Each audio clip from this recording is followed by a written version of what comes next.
I mean, I like Pez. Huh. I don't know if I've ever had it. Like the You don't know about Pez? I know it. I've never eaten it. Oh, I know what Pez is. I was about to say, like, is this a thing that's only in the north? Like, just like rallies and checkers? You guys call it like Fez down there? Huh. I was about to say, like, we have checkers in the South, and I realized that it's called something different.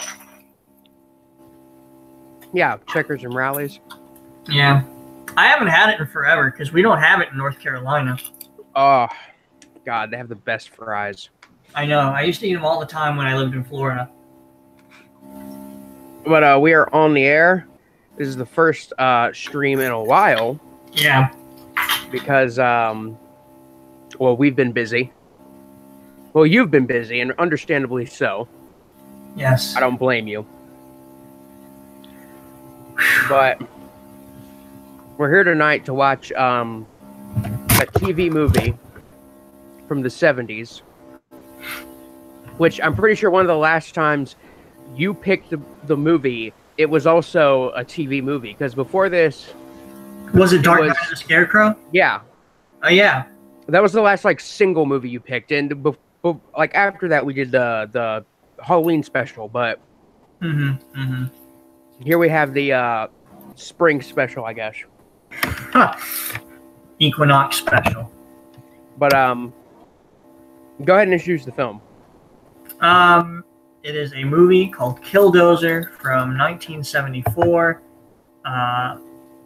When I first watched it, I didn't know anything but the title, and I was like, wow, I really hope this is what I think it is. And it's exactly what you think it is. It is a killer bulldozer. I mean, this does sound pretty good. This does sound like a good, like, cheesy time. Yeah, it's fun. I really like it. There's really not a lot to say about it, but it's good. It's a killer bulldozer movie. I mean, I don't think I've ever seen one of those. Not specifically bulldozers, but... I mean, I've seen, like, Christine, but... Yeah, I mean, you've seen Maximum Overdrive. Oh yeah, Maximum Overdrive is art. That's what that movie is. I heard Stephen King hates it so much that he's never, like, written and directed a movie since. Oh yeah, he probably hasn't. I mean, no, he definitely hasn't. Because it bombed so poorly, and it performed very poorly. Yeah. And AC/DC did the entire soundtrack to the movie. Did they really? Yeah, which is something that I thought was cool when I first watched it, but looking back, I'm like, man, that's kind of awful. Yeah. Yeah.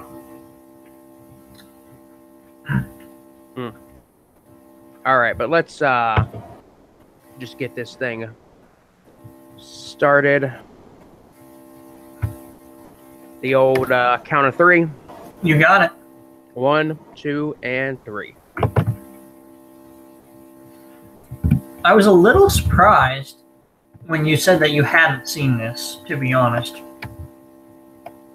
I'll be 100% honest. I'm not too big on TV movies. Like, I know that there's some hits out there. Like, Dark Knight of the Scarecrow is definitely one. Yeah. And there's one from... I think this was a TV movie. I could be wrong. It was... I don't even remember what it was. It was shit. That movie with the homeless man living underneath the old couple's house.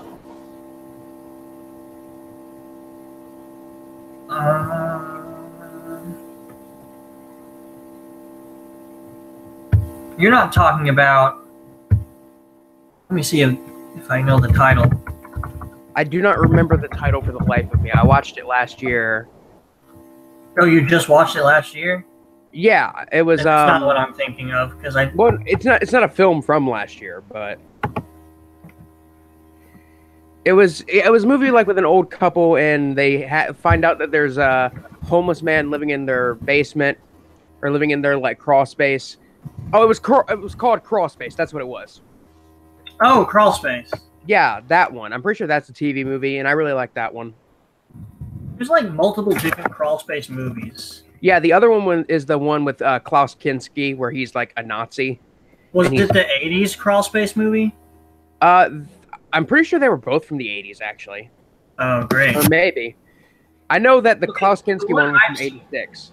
The one I've seen is the Klaus Kinski one. Yeah, that one's actually that's a good movie, but the TV movie one is really, it's not the same movie, but it's a good movie. Wasn't Blood on Satan's Claw a TV movie? No. No? I watched that fairly recently. That movie was way too graphic to be on TV, at least at the time. Maybe I'm thinking of a different movie. In the US or in the UK. Yeah, definitely the UK would not have aired it. Like, and the thing is, they showed like Evil Dead, the remake of Evil Dead, on TV like a year after it came out. Really? Yeah, like they aren't too heavy on TV censorship for the most part. Huh. So, you know, but even then, at that point, I couldn't see them airing something like Blood on Satan's Claws. Right, right. That movie needs a North American release. Does it not have one? Nope. Hmm. No DVD release or Blu-ray. Damn. I was going to say, maybe I'm thinking of Satan's Slave, but then I remembered that movie, and that one is also really graphic. Satan's Slave isn't as graphic, but it definitely has its moments. I mean, like, when they're, like, whipping the naked women or whatever. Well, yeah, the sacrifice scene at the beginning is a little harsh. Uh-huh. But other than that, it's, like, just kind of atmosphere-based for the most part. Yeah, I like it. I haven't seen it in a few years, but... I only just watched it last December, so... Really? Yeah.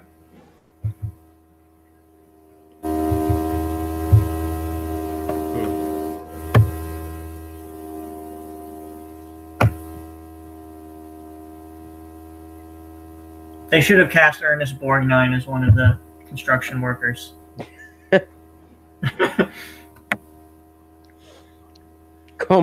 Como se va? Jesus Christ.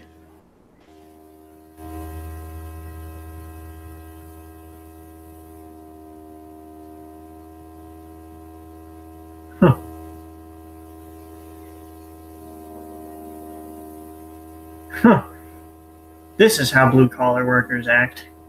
It definitely. I love it. Most movies are just so off base with it.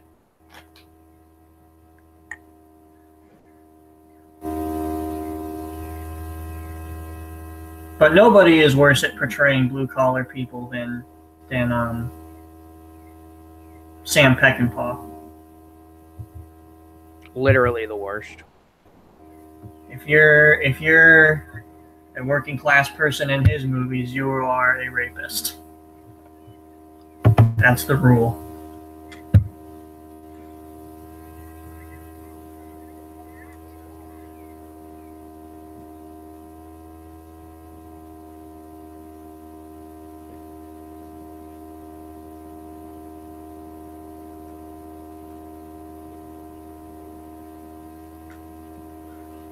I know there's some famous like TV movies that I need to get around to.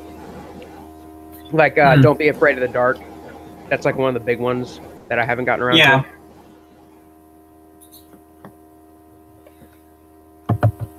Which I hear that one is like horrific.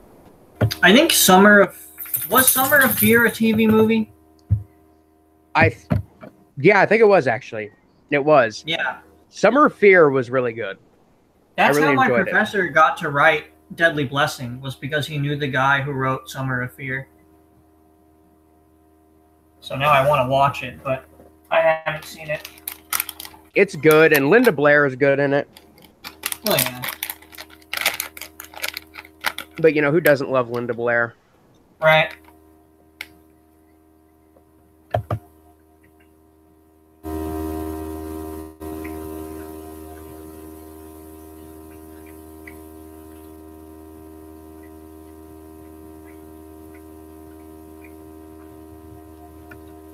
Neville Brand. Hmm.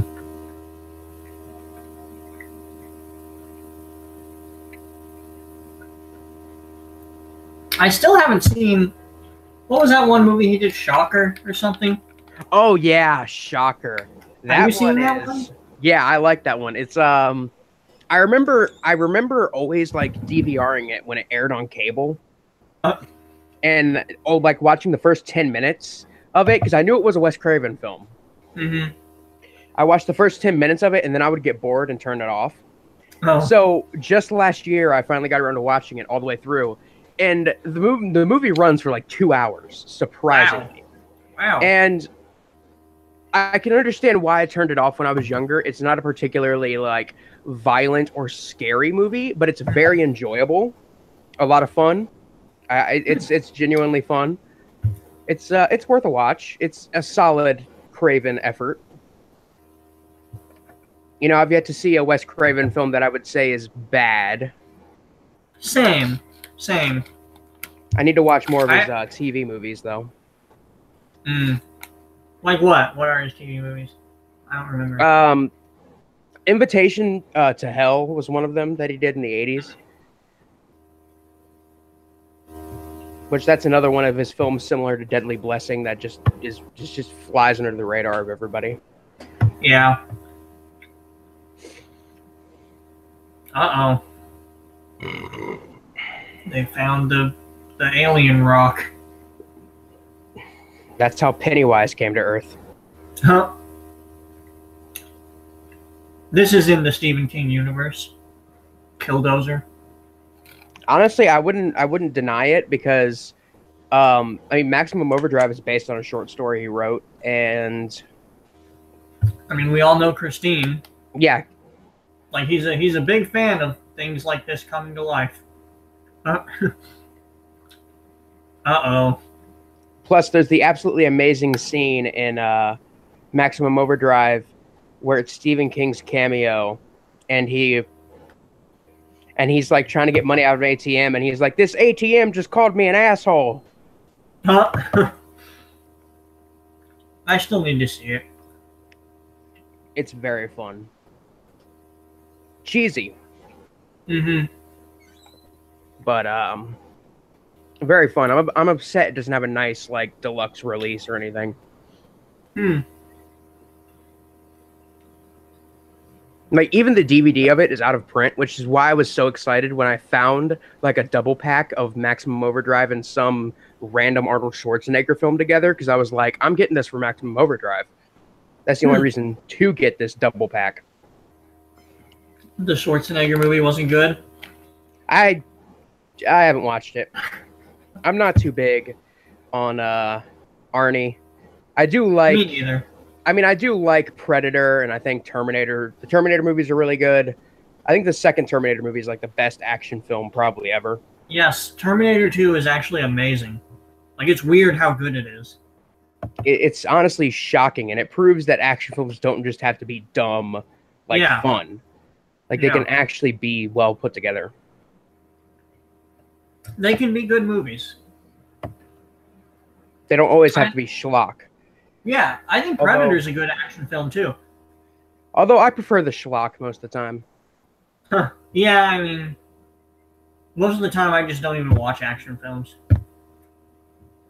The only action films I watch are, like, really famous ones that I need to get around to watching, or like ones that are notoriously like cheesy. Yeah, the cheesy ones are the ones I watch most of the time. Which I got to tell you what movies I was going to pick if you didn't figure anything out. I was actually going to say we should watch either Psycho Cop or Psycho Cop Returns, because I watched Psycho Cop Returns the other day because I bought the Blu-ray, and it is amazing.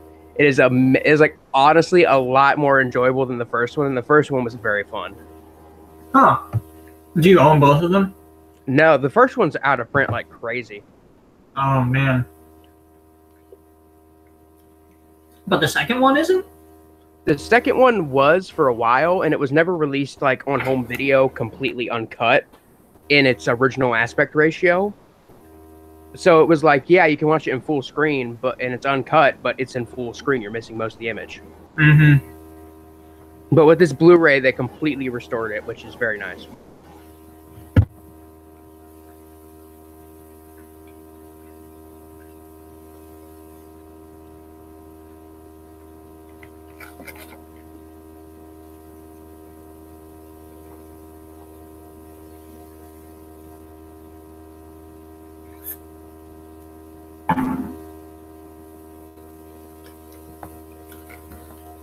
The scene is like hilariously dramatic for a killer bulldozer movie.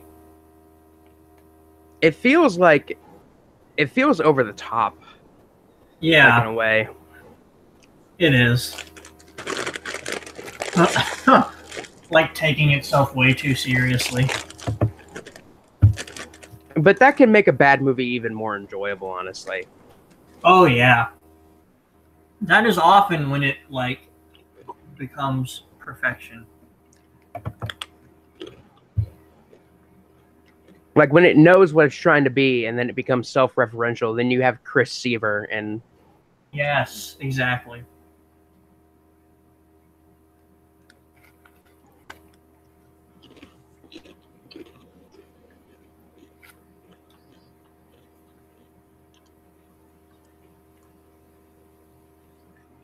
It was there.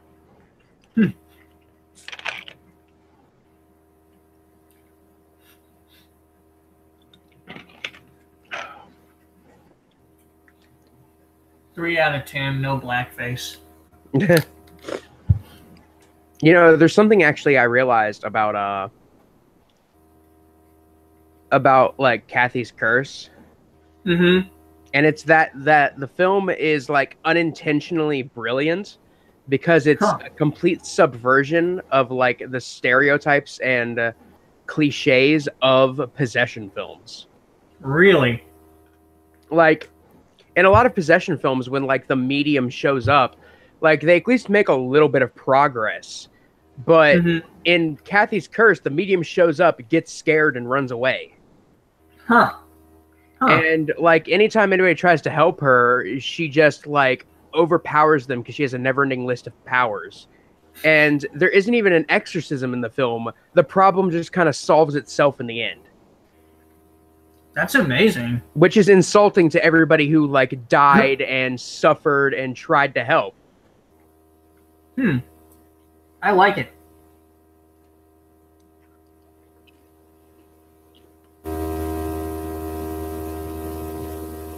What are you drinking there?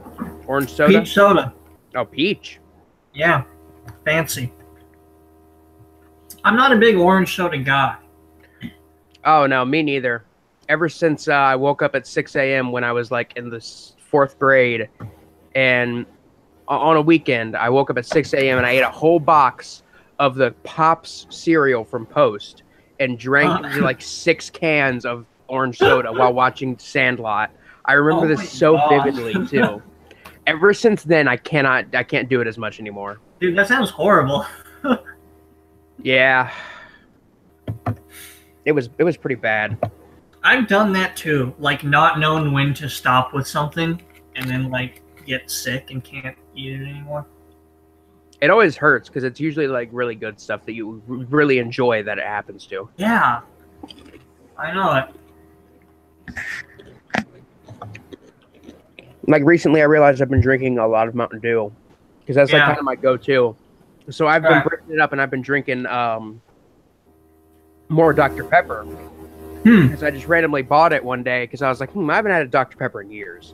And I was like, ooh, this is a lot. Yeah. This is like a really good.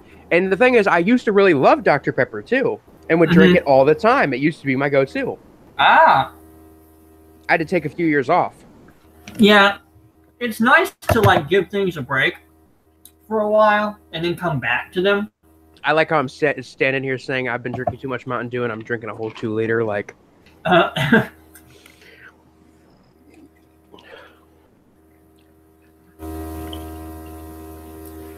Dr. Pepper is a really good drink, though.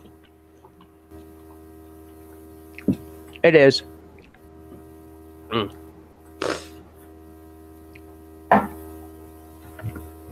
I put all my movies on my shelves, so it's kind of like I feel very disembodied because when I buy like a bunch of stuff at the same time, I tend to not put it in the on my shelves because I put everything in order Right. until like a week after. But I was like, I got to get this out of the way. This is crowding my shelf, just letting it sit there. Oh God. For a second, I thought that the lights were actually gonna like look like eyeballs, like they spray painted pupils on them or something. Oh, that would be so good. They should have gone for that. They should have went there. Definitely. Oh shit! What's happening? What the fuck? I like is the music. I love like the alien sounds, like the little beeping, blooping sounds. I need this on vinyl. Right? The Killdozer like sound effect soundtrack.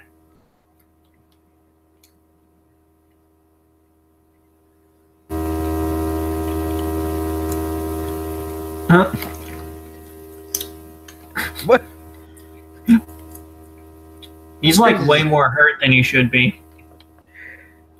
I mean, if that was Steam, that would like actually hurt. I don't think it was Steam. I mean, I don't think it was either. Well, no, steam blew out of it and like, or smoke or whatever, and it hit him. And I mean, if steam like that is hot enough, it'll fucking melt your skin off. Yeah, yeah.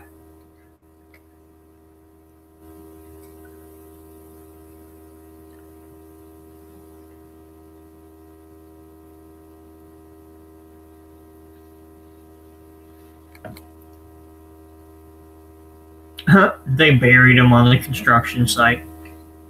Are they like not even near a town? I guess not. Jesus Christ. It's great.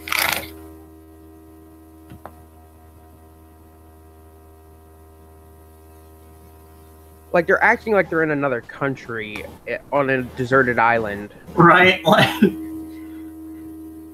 and I just love how like serious this is. Like the lighting, the atmosphere, the acting, the dialogue. It's so like over the top serious in a movie about a killer bulldozer.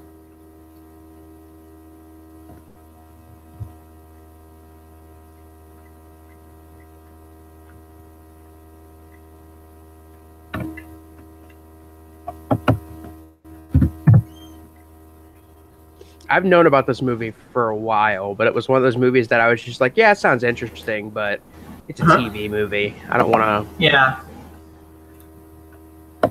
I'm very wary to give TV movies time because there's like the fucking Lifetime original movies that are just the absolute worst. Oh, yeah.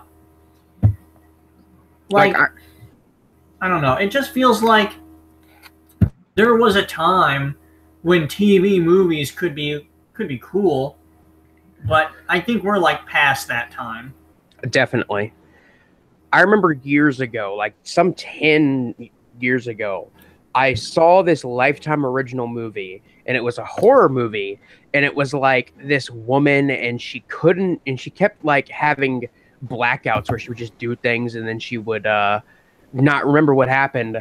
And like it had to do with witches or something, and she's like in this new house, and she blacks out, and she has a dream that she buries a baby doll in the yard, and then she goes to check on her baby, and the baby doll's in the crib. Huh. And she blacked out and accidentally buried her child alive. And the movie ends. I didn't know Lifetime did movies like that. And I swear it was a Lifetime movie, and I cannot find it anywhere. And I'm just like, I don't remember the name of it either. And honestly, it could have just been like a random like horror movie that was on cable, that not even a TV movie, but I swear it was on Lifetime. Huh. I really did not know that Lifetime did movies like that. I see those bombs in the chat. I don't know what you're talking about. I have the chat open on my phone. Whatever.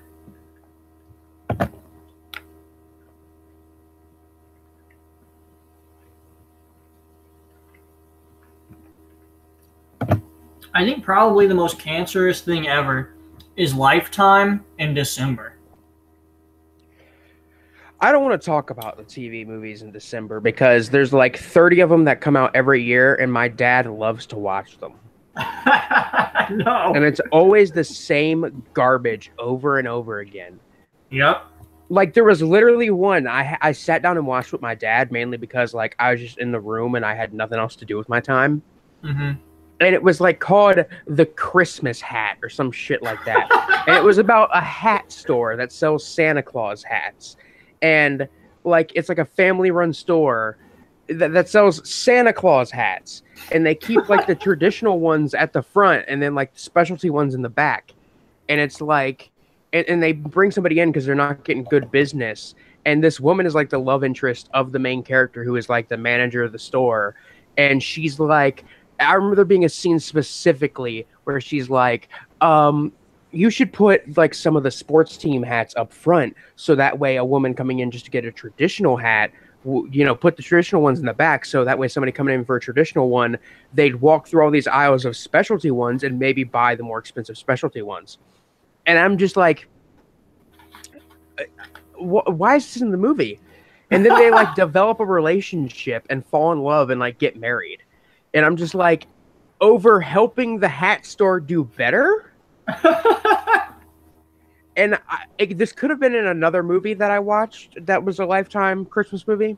It could have, but I think there was Santa Claus was there. He was like actually there, but he was pretending to be a mall Santa. It might have been in a different movie, most likely, but I think it was part of that movie. But who cares? Holy shit. I just know there's probably like 5 movies called like A Boyfriend for Christmas or something about a single mother. No, it is a fucking whole series. There's like 6 of them, I think. No, are you serious? Let me double check this because I know there's this actual series of TV Christmas movies called A Christmas Kiss. So let me see. That might be what I'm thinking of. I don't know.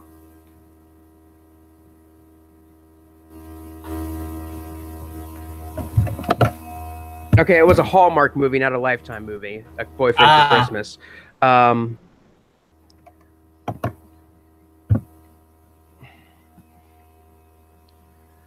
Okay, I guess this one didn't get a sequel. Let me see.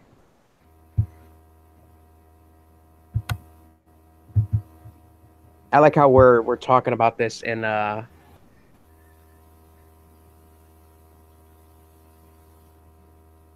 okay, let's see.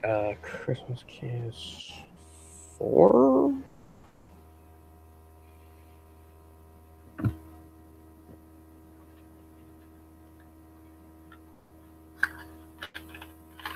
Okay, I guess there isn't like actually 6 A Christmas Kiss movies. I thought that there were 3, but apparently there's only 2. But 2 is too many. It feels like 6 if you're watching them. You have no idea. Yeah, I haven't actually seen them. Actually, there's this Lifetime original movie that I heard about called Cyber Seduction, and it's widely considered to be like the best worst one. Huh. And it's literally about a teenage boy who develops a porn addiction. And like he gets chastised by his friends, and they're like, "You're a fucking sicko." But when you see what he's looking at, he's just looking at pictures of like women in bikinis, and they're acting like he's watching like bestiality porn or some shit.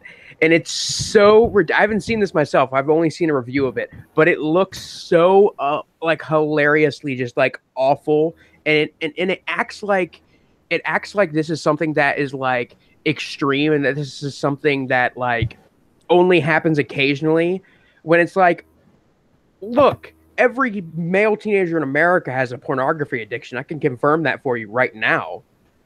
I just looked it up.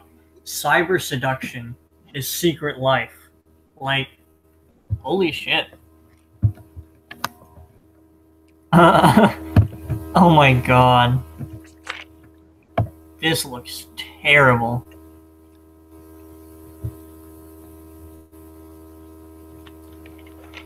Why do people watch these? I don't know. But no, this YouTuber I follow, Ralph the Movie Maker, he made a video and he asked people on Twitter, like, what are the worst Lifetime movies out there? And they gave him like that and like one about a bunch of girls promising all to get pregnant at the same time when they were in high school. What the fuck? How would you coordinate that? And apparently it was based on a true story. Ah, that's disturbing. I think it was called Pregnancy Pat. Let's see. Yeah, that's real, all right. Yeah, I was about to say, I'm pretty sure that is real. Laura. Who is Laura Birch? Her name sounds very familiar, but now I'm not sure I know who that is.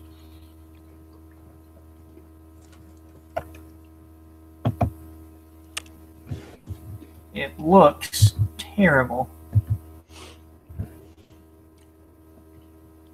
And actually, you know what came out recently is God's Not Dead 3. Oh, great.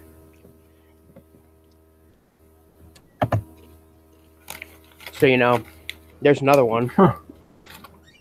Oh shit, the bulldozer, it can't be stopped.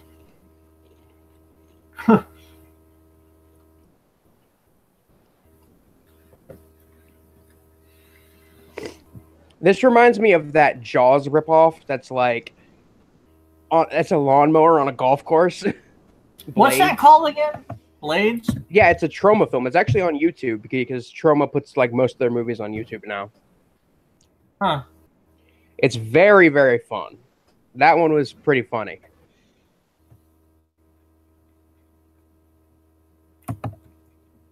It sounds great.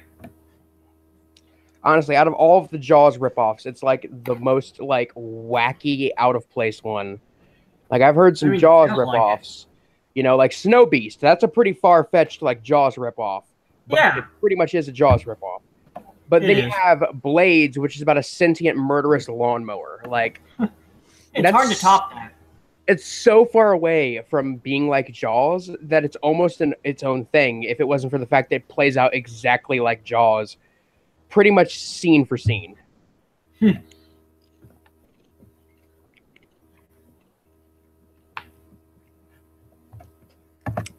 feel like Snow Beast is on. Yeah, I like it. It's on like every single like big like movie compilation DVD. Yeah, it is. Like I feel like I own 10 copies of Snow Beast. No, I'm pretty sure I own it like 3 or 4 times. It's a shame that it's gone into the public domain because I would like to see a restored version of the film. Me too.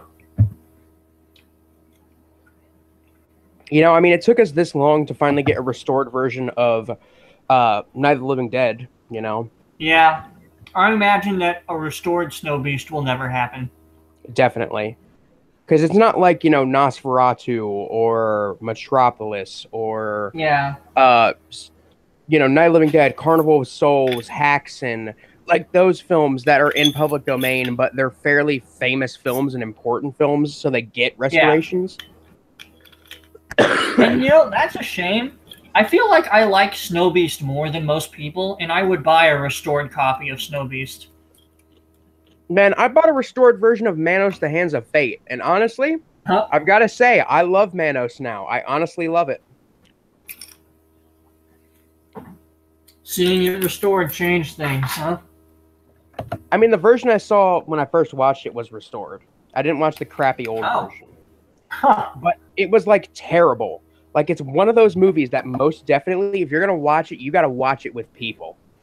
Because if you just watch it by yourself, you're going to be fucking bored. I watched it with that crowd of people at Cinema Wasteland, and I swear... It became, because I was with this huge crowd, it became like one of the funniest things ever.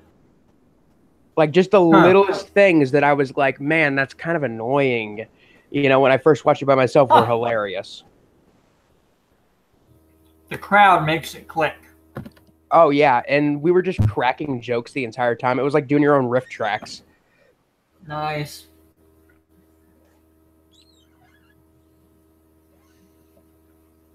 It would have been great if you could have stayed for the massacre thing. Oh yeah, but you know, that's life. It is indeed. Yeah, I stopped at the massacre booth. Sadly, they didn't have any of the titles I'm missing, so I actually didn't get anything from them. Yeah, they were actually fairly empty this year because they were working on that project, and they moved out to California like last summer. I'm happy for them. And they're working hard on that release of Enter the Devil, which is going to be coming out in May. Yeah. And Mr. No Legs, which they're working on. I hope Love Bites comes out soon, but I do understand that their move and stuff has slowed things down. Oh, definitely. I hope that I'm gonna get their Blu-ray of Fiend, definitely, because Fiend is surprisingly great. Yeah? Yeah, it's a surprisingly great, even though it's very low budget and kind of like it's a slow movie. There's no gore, but it's got an interesting atmosphere, and it's surprisingly like a great little low budget kind of vampire zombie alien film. Huh. It's kind of hard to describe what genre it is because it falls under so many different genres.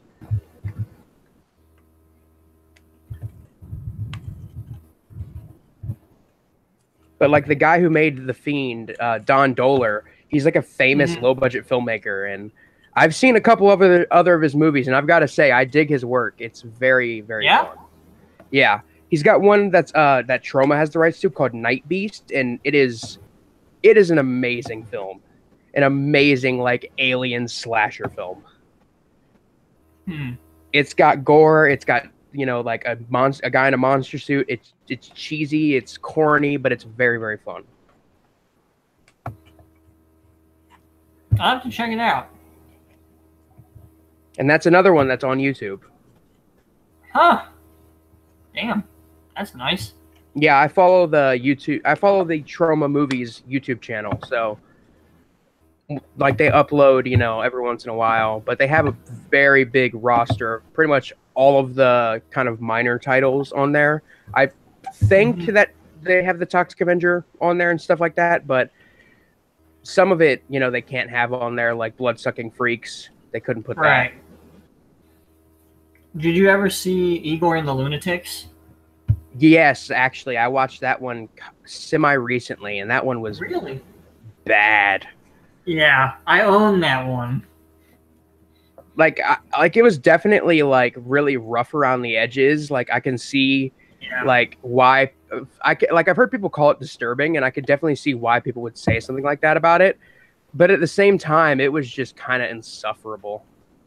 Yeah, it's not one that I have watched again since watching it for the first time. I will say one movie from Troma that I have watched many times is Blood-Sucking Freaks. I have a very big love for Blood-Sucking Freaks. It is great. I still have not seen Blood-Sucking Freaks, which is a sin. I know. I mean, definitely, because it's like I would describe it as if Herschel Gordon Lewis made wanted to do a film like The Sinful Dwarf. Right. Like it's very sleazy, very misogynistic, and like there was a huge protest against it because when they released it in theaters, they said they released the R-rated version, and then some woman brought her 10-year-old son to see it, and they didn't give everybody the R-rated cut. They gave everybody the uncut version, and they didn't check to see if it was the right version. So this 10-year-old ended up seeing it, and yeah, it caused a big controversy. And there was a women's group in the 70s, like I think it was like Women Against Pornography or something like that, that called the film out and wanted it banned. Apparently, it was like a thing in the 70s to like take kids and young teenagers to R-rated movies, from what I've heard. But I guess in an X-rated movie or an unrated one, yeah, they wouldn't let kids in. Yeah. So that must have been kind of extreme for a 10-year-old. I mean, definitely. Like, there's no way in a million years that the uncut version of Bloodsucking Freaks would ever get an R rating. Like, never. Like, with how, God. Like, you know, there are movies like A Clockwork Orange that, like, yes, like, that movie is still pretty fucked up, but, like, by today's standards, it's not that bad, and it can sit with an R rating easily. Are you saying that even by today's standards, Bloodsucking Freaks could not get an R rating? Yes. Oh, God. That's what I'm saying. And that's not just because the gore. I mean, there's some serious gore in the film, but there is, like, a lot of nudity and, like, sex. So that's something else that like, again, Americans can't handle that. So... Right. You know, if Americans were a little more lenient on it, I could see it maybe getting an R rating. But as is, I do not see it ever getting an R rating. Lloyd Kaufman has actually gone on record in saying that he regrets ever picking up the rights to the film. Wow. Because it's so fucked up. Damn. That's a lot for him. Yeah, he actually said in the, like, intro on the Blu-ray release of it, where they actually found an extra scene that was thought to be lost for a very long time. And technically, that film was also a dwarfsploitation film. No fucking way. Because the guy who runs this theater production where he tortures women on stage, Sardou, master of the Screaming Virgins, his assistant is Ralphus, who is a dwarf.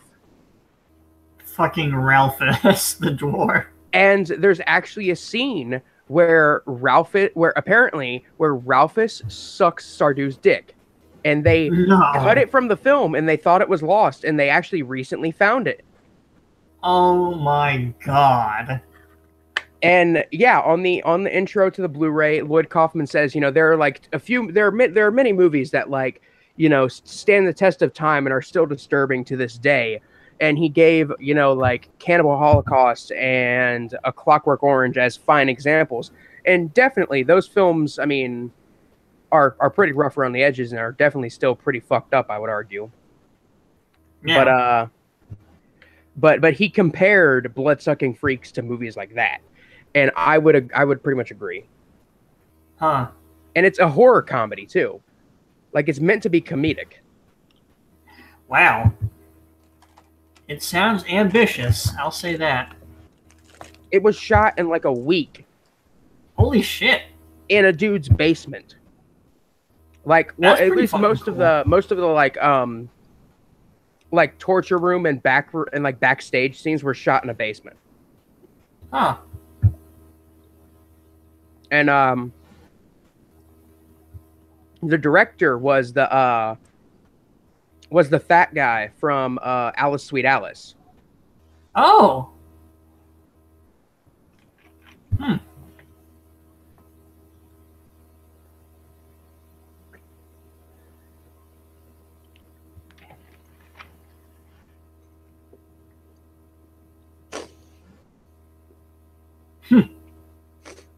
But yeah, the movie has a human dartboard. It's got cannibalism. It's got the white slave trade. It's got... Oh, yes, white slavery. It's got, what else does it have? Dental hijinks, like dental torture, and a brain milkshake. Damn. Like I said, it's like if Herschel Gordon Lewis directed, like, A Sinful Dwarf. Which version of Sinful Dwarf do you own? You do own it, right? Oh yeah, no, I have the Severin Blu-ray of it that has both the strong and the American cut versions. Is that the one that comes with, like, the porno that the director did? Yeah, the porno, well, not the director, but it was from the same, like, producer, and it comes with an extra, it comes with an extra skin film on there, just as like a little bonus. It's a very nice release. Severin is becoming one of my favorite companies very slowly, especially with their release of with their recent releases of the nunsploitation films Dark Waters and The Other Hell.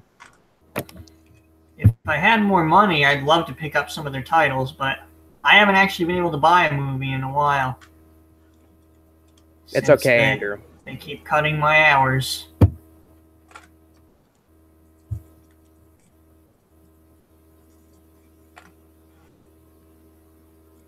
I do really, I kind of want the soundtrack on vinyl now. That's something I actually said about the soundtrack to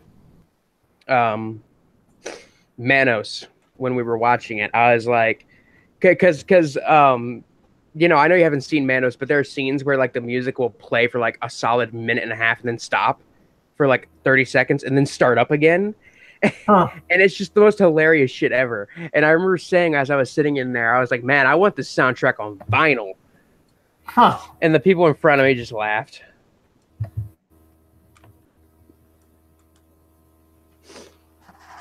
I really need the restored version of that and Kathy's Curse. Oh yeah, Kathy's Curse, it looks amazing.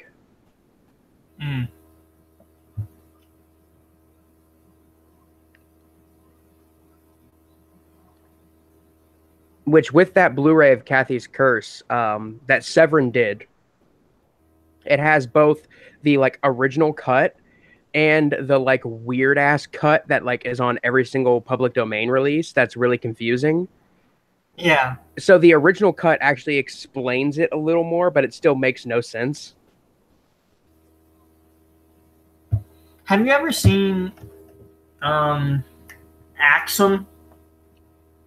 Oh, no, I haven't, but you've told me about it. Isn't that one where they like wanted to shoot it as a horror comedy, but they edited it as like an actual horror film? Yeah, so it makes like no sense. Like there are very obvious pieces missing. It's you so told bad. me about it. It sounds amazing. Great. It's a great watch. Like it's hilarious.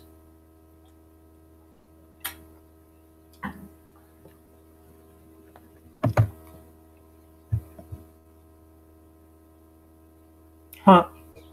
Ask Stephen King. Oh my god. He knows.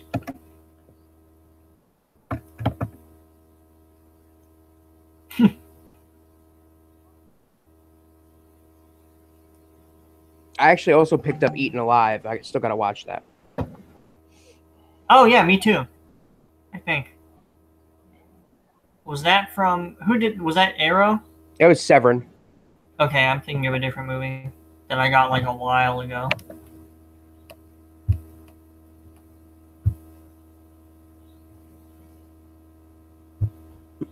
Or was it Eaten Alive? I don't know.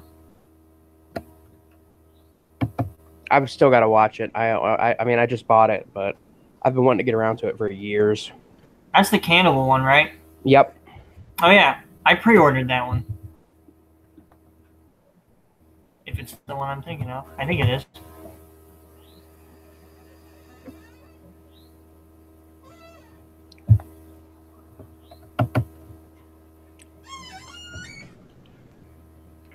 And Vinegar Syndrome, they did a great release of Psychos in Love, which is a surprisingly like great slasher comedy that like I'd heard about as a shot on video film, but it's actually it was shot on like 16 millimeter.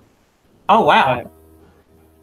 But when I first heard about it, I heard somebody refer to it as the best shot on video film, so I was interested in it. And then I watched it, and I'm like, this picture's too clear for it to be shot on video. Yeah.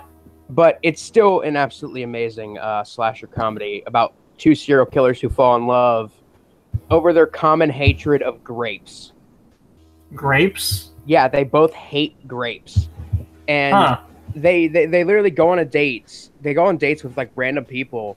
And when the person's like, oh man, I love grapes, they're like, I hate grapes. I hate them peeled, I hate them unpeeled, I hate grape juice, I hate grape jam, and they both give this same exact speech, and then they kill them. Oh my god. That's fucking great.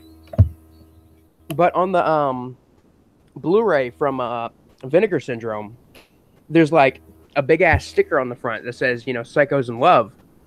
And I was looking at the sticker and I'm like, it says something under there, And at first I just thought it was part of the case, but no, it actually is a sticker. So I peeled it back, and underneath it, it just says, "I hate grapes." Huh. That's great. Which these slipcovers they put out are actually limited. Really? Yeah, limited to 2,000. You should marathon that like horrible 70s pornography DVD you got and stream it. I've watched 4 of them so far. Okay, I'm a third of a way through that set, and I am fucking done with it. I mean, I'm definitely gonna sit down and watch them because they're only an hour a piece, so they're like decent time killers. Yeah. But so far, the only one that has been at least half like entertaining is The Geek, which was the Bigfoot one. Oh my god. The Giallo one was like okay, I guess. It tried to have a plot, but it still focused way too much on the sex, which kind of sucks. Yeah.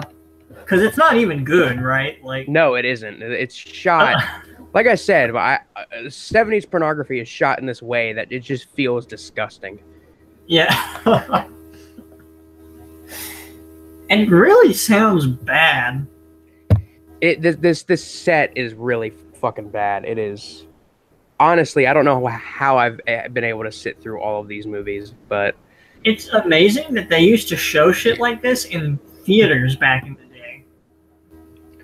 Yeah, no, they the whole set was released, and I guess the whole gimmick of the set is that it is literally like supposed to be a 12-hour long marathon show, because each disc says, the first disc says like, I think like 7 p.m. to 11, and then 11 to like 3, and then 3 to 7, and it's literally that's how the discs are labeled, as like times where these like quadruple features will be airing. And these movies were aired in like double and triple features, and that's why they were an hour long. So that way, they could charge like $15 to get in, but they would only have to show 2 really cheap movies that you could easily get your hands on. Yeah. It was a different time. Oh, it definitely was. The first set of them that they released was like entirely like South California based like porn films that were like that, and it had Succula on it, which I know is like a vampire porno comedy, which I haven't seen. I really want to get my hands on like the really weird vampire dwarfsploitation porn horror film. That's like from Portugal? Yeah. Oh god. I can't find like anything about it. But I know it exists. I have to have it. It just seems so bad. Oh god, it is. And apparently with this set too that I have, all of the movies came from the Pittsburgh area specifically. So really? They screened in like Pittsburgh porn theaters. Huh. But no, I will be talking about the 4 that I watched a bit more later. Are you doing a video? I'm thinking about it. Because I'm almost at 1,000 subs, and I kind of want to do like a special video, God, like of me talking about these 12 movies. But I've already watched 4 of them, and I already want to quit watching them. Do it. That's great for 1,000 subs. The 1,000 sub porn special. Yeah, 12 occult and horror themed pornos. Get ready to be demonetized immediately. I'm already demonetized. Entirely. You have to have 1,000 subs to be monetized now. Oh, really? Yep, that's the new rule they instated. I thought it was like 10,000 views. Well, now it's no longer just 10,000 views. Now it's 1,000 subs and like 10,000 views. Damn.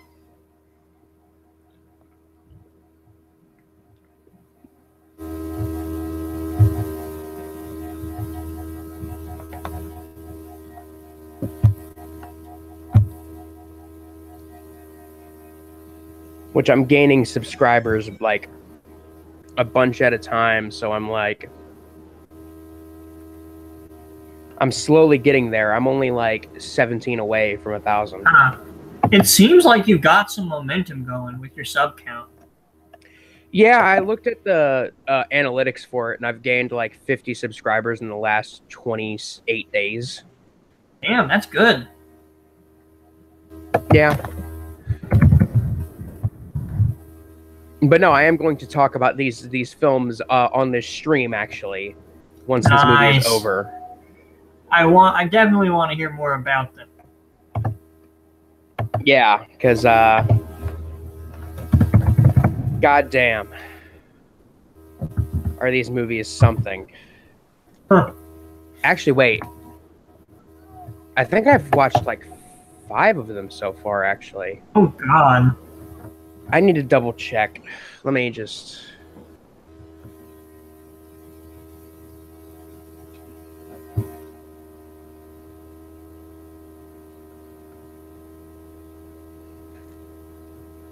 And you know, the thing is, like, I know that there can be, like, actually of quality, like, films that are pornography that can still be of some level of quality and have a plot, because Caligula exists, and I think Caligula is, like, a damn near masterpiece. It's just, like, once you cut out, like, the hour of sex that they forced into the film, it's actually, like, a pretty good movie about Caligula's rise and fall. Yeah.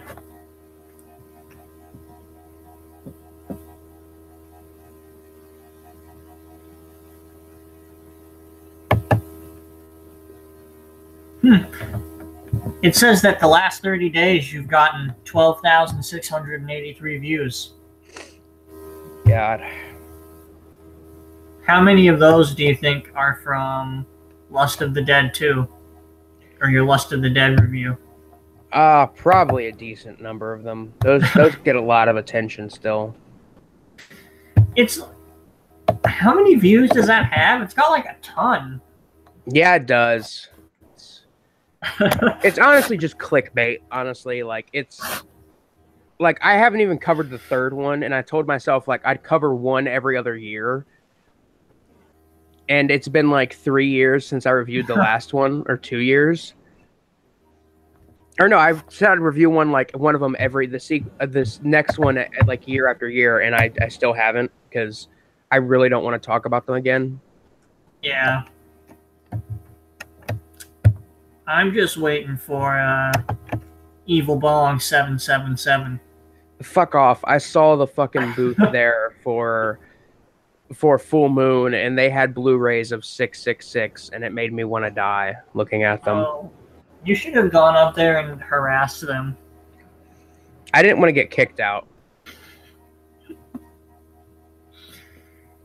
And banned, like Anthony Fantano.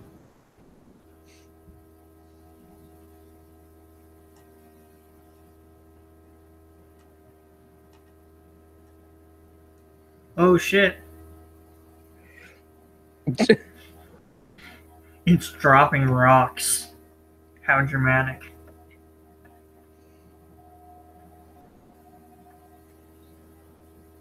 Like, they're not even really big rocks. I mean, it would still hurt. Yeah, sure, you know. But, like, you know, in a movie, you should be a little more dramatic. Well, I mean, this is obviously a very low-budget film. It's kind of like that scene in Frogs where, like, the lizard is, like, knocking over jars of chemicals in the greenhouse. I swear, the biggest disappointment with that film for me was that it wasn't even specifically about frogs. Yeah. Other than that, that was a pretty good one.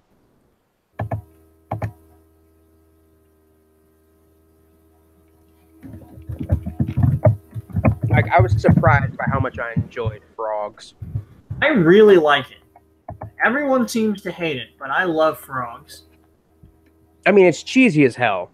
Yeah, but of course. like with that title, you know what you're getting into, so why complain when it is exactly that? Exactly.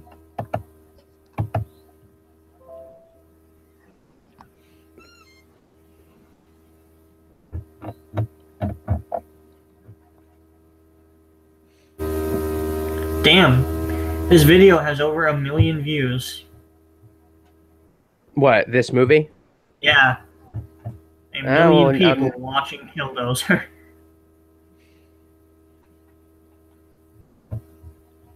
That means they're going to make a sequel. Nice. All these years later.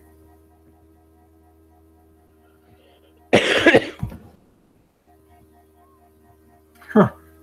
Jesus Christ. The funny part is that the bulldozer moves so slowly. Yeah, they're acting like it's right on their ass. Honestly, I was hoping that this would be a bulldozer, like, actually going through a town killing people.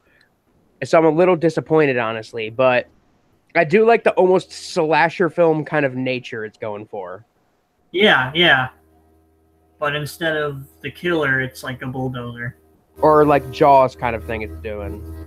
Yeah. This is another Jaws ripoff. I'm calling it. Yeah. I'll give it to you. Not that that's bad, but... No. You know, I think that's actually a really underappreciated genre of movie. Not Jaws ripoffs, but like animal attack films. I thought you were going to say, like, the Jaws ripoff is unappreciated. Which I think it is. I think there are some good Jaws ripoffs. Yeah, I mean, most of them are, like, bad, but they're at least fun and entertaining and enjoyable. Yeah. But I'm with you. I like animal attack movies, and I think that they are totally overlooked. Like, I mean, there's the famous ones, like The Birds and Jaws. Yeah. But then there's stuff like Wild Beasts, the fucking Italian movie where a bunch of zoo animals end up getting high on PCP and killing people. Oh, yeah, you told me about that.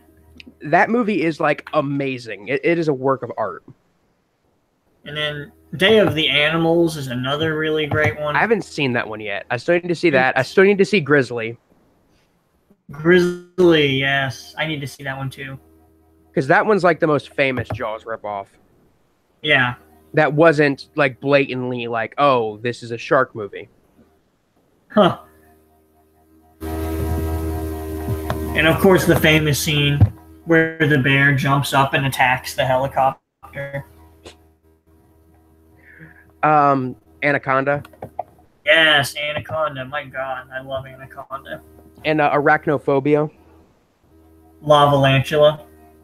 Fuck off. The fact that they called the sequel To Lava To Lantula. That's the best part. Because you know the movie is probably terrible. Blood Lake. Not Blood Lake.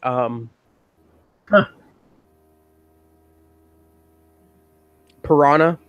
Both the original Joe Dante film and the remake. You still need to see Blood Lake. It's not an animal movie, but you need to see it. Is that the one from the guy that they call the Black Ed Wood? No, no. It's not. But it is a shot-on-video. I knew you told me about a shot-on-video film that was like that. No, the one by the Black Ed Wood is Limp Fangs. Isn't fucking Carl Winslow? Yeah, I was about to say I know you told me he was in that. He is, and it's really weird to see him in a shot-on-video movie. It is really weird, but he's in there.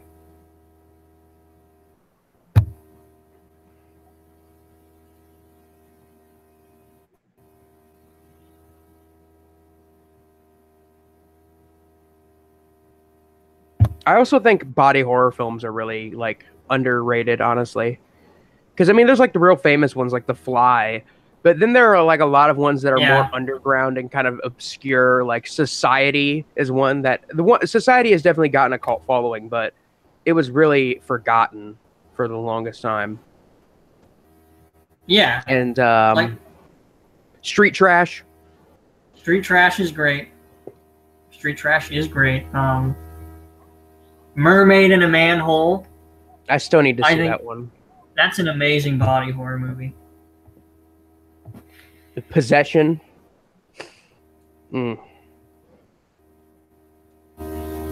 Goddamn, is that Blu-ray of Possession beautiful?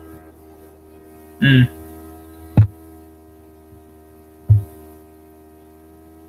Oh shit.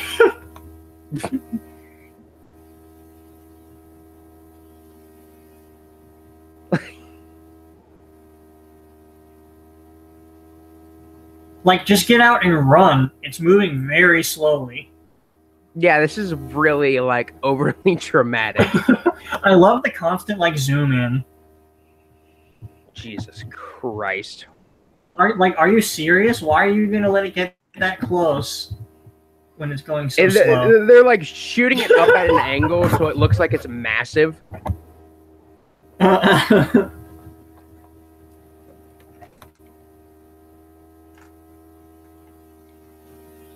He never had a chance. He did. He could have gotten out of the fucking car. Like, you can definitely run faster than that bulldozer. There's no need to even use a car. Oh my god. Pulled a hamstring.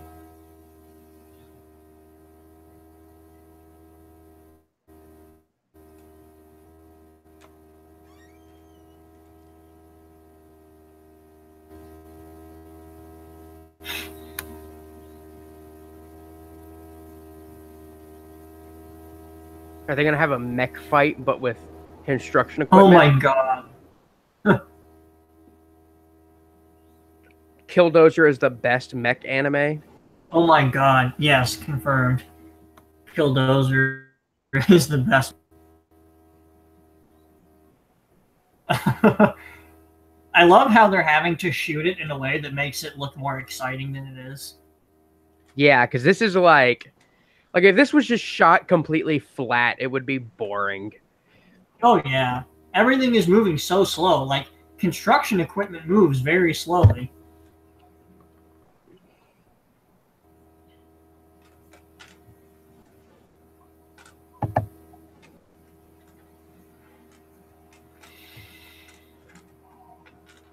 Oh shit. Jesus fucking Christ. This is so great. This is fucking terrible. Like, I feel like they've reused that shot with the bulldozer running into the shovel like 5 times now. They have. They've just flipped it, I think. Like, I'm pretty sure it was the exact same shot. It's the same sound effect, too. Yeah. It's the little things. It is. Did it just die? It's faced an adversary it can't defeat. Like I really hope it just kind of self-destructs and the problem solves itself. That would be fucking great.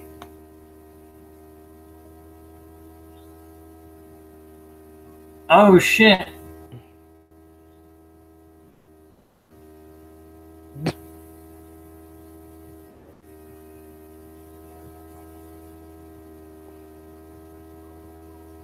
This movie will do to construction sites what Jaws did for going in the ocean. Oh my god. Shit. It's like arm wrestling. Stallone arm wrestling movie? Over the Top? I have not seen it. I know that it was like a terrible Sylvester Stallone movie. I want to see it because it just sounds ridiculous. Dare I say over the top. I knew you were going to go there. You know I gotta do it. You know I had to do it to him. Oh shit. What's going on? It bested their shovel. To kill the wolf.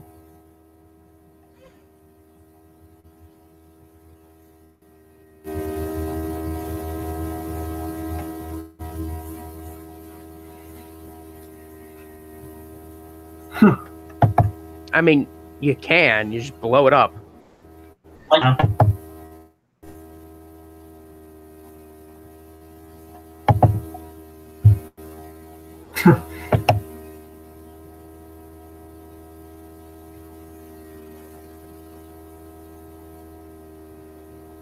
This reminds me of that fucking movie that the director of Godzilla did, Space Amoeba,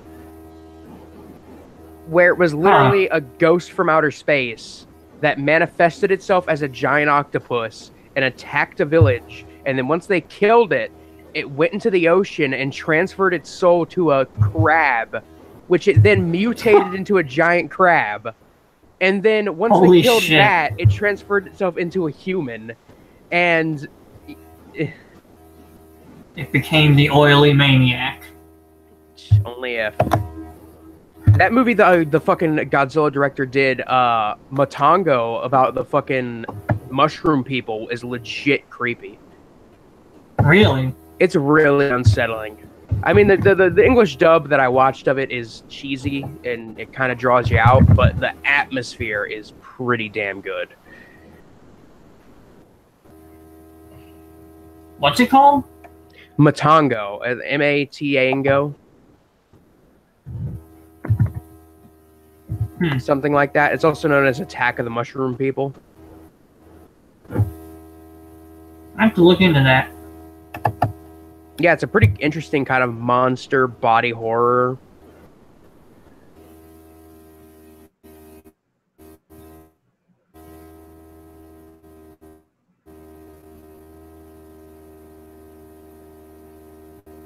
Yeah, the movie was actually almost banned in Japan because some of the makeup they used on the actors resembled how some people looked after surviving the bombing of Hiroshima. Oh, wow. Yeah. So it was a little controversial. Yeah.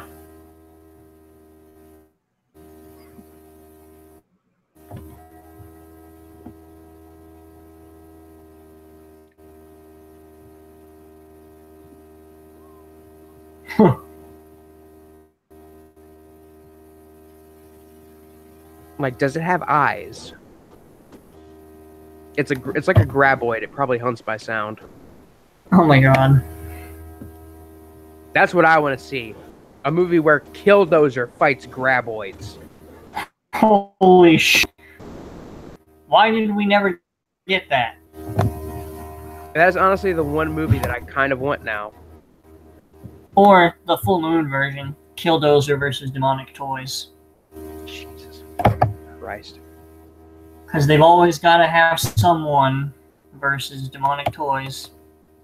Doll Man or Puppet Demonic Master. Toys is amazing. Demonic Toys is a great movie. I love it.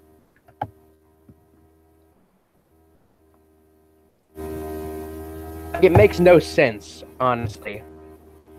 Yeah.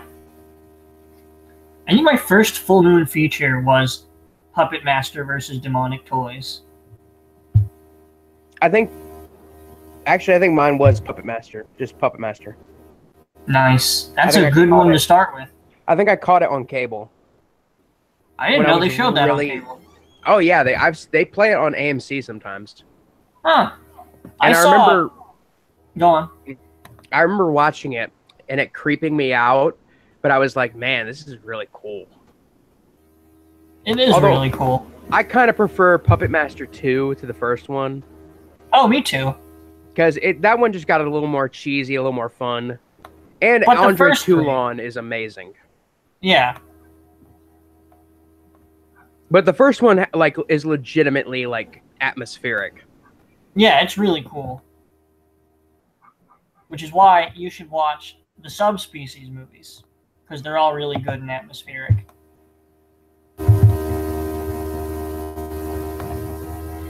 And then, of course, Charles Band was like, I really like these Subspecies movies. I'm going to do my own versions. Because they were full moon movies, but Charles Band wasn't involved creatively. So he was like, I want to do Subspecies. And so he pretty much did his own version, and it was terrible. Turned it into like a vampire rape movie. Jesus Christ. Yeah. Like, I have now come to realize that Charles Band is not really what's great about Full Moon. No, he has slowly ruined the company. Yeah.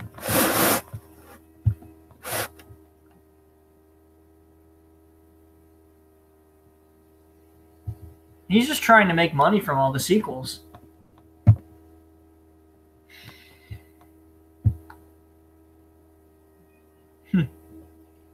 It kills me that he's the only person giving Udo Kier roles anymore. God.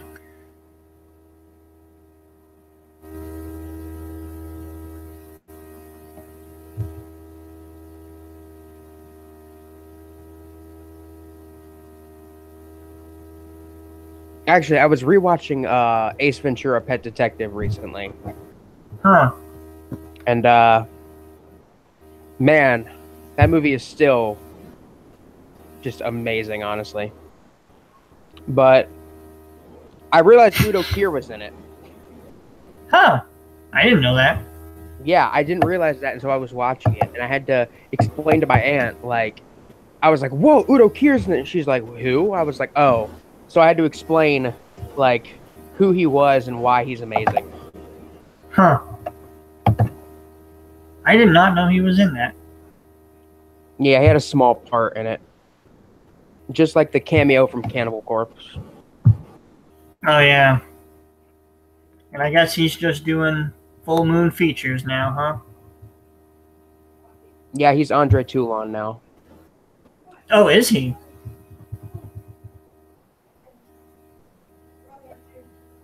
All right, I'll let him in. Have you checked your sugar lately? No, I'll check it. I'll check it. All right, let me know, Cheryl. All right, tonight. Check that sugar. God, people. Oh, Rocky.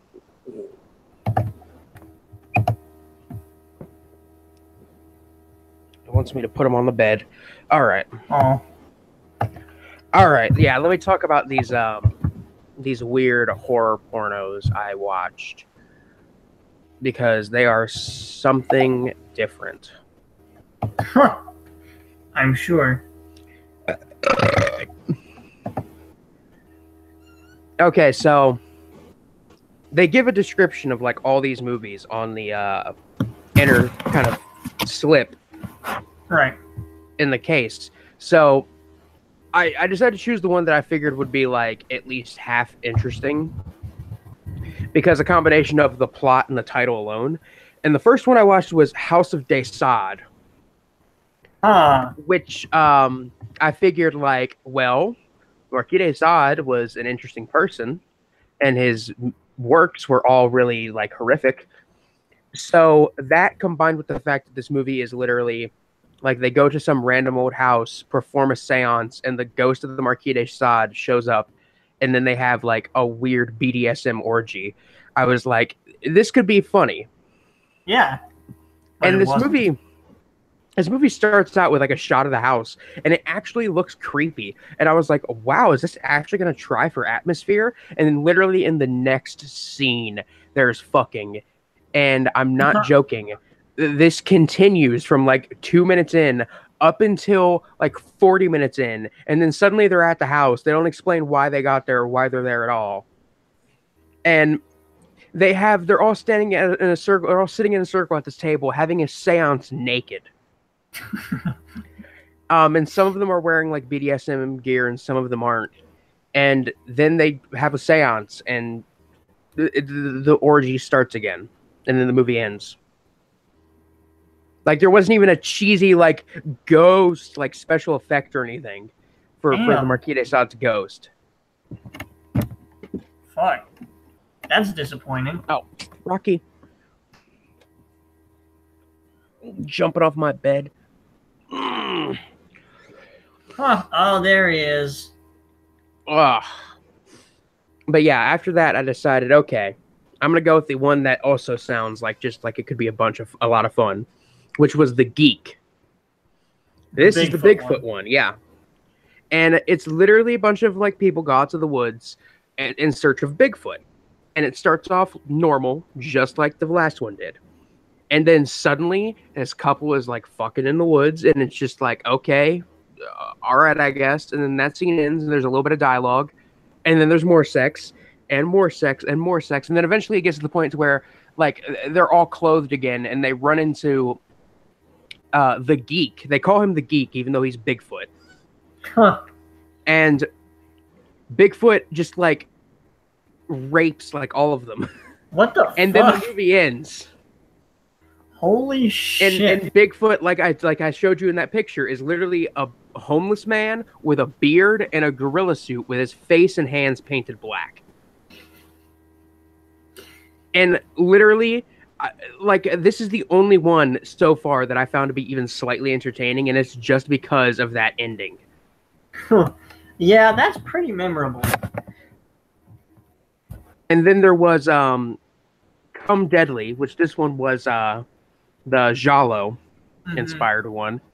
And like I said, you know, it's got like the dude's in all black. He's wearing the black hat, and he's got like a black ski mask on. So he's like going for a kind of classic Giallo look.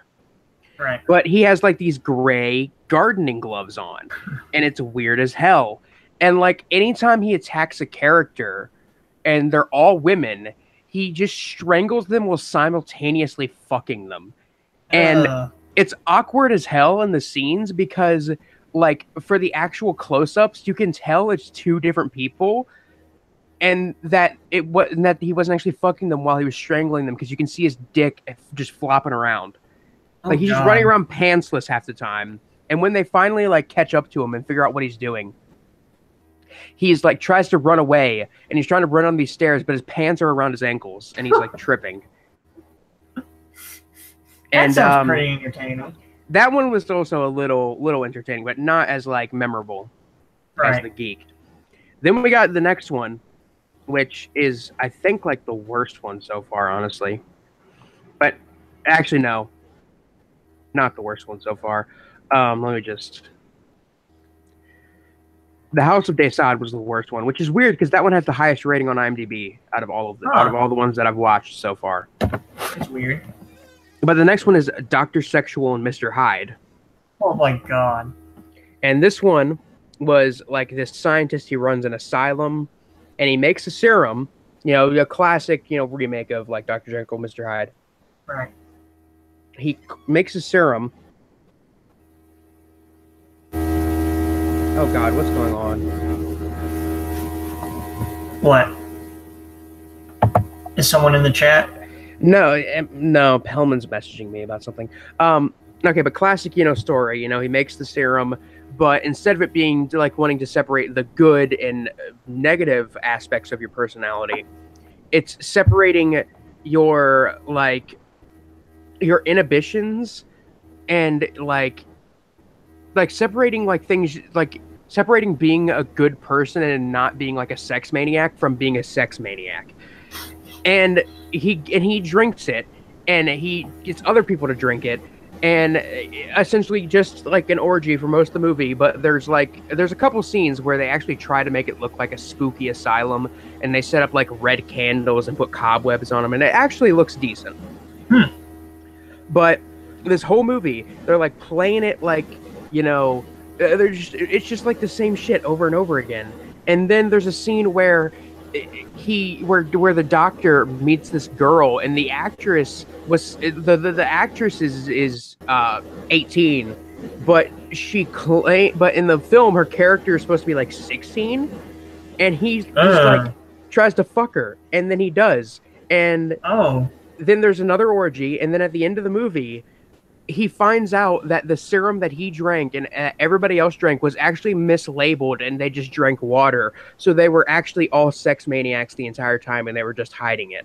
Whoa. And that was the twist. And they make it out to be like this huge twist. Like this is the biggest twist since ever.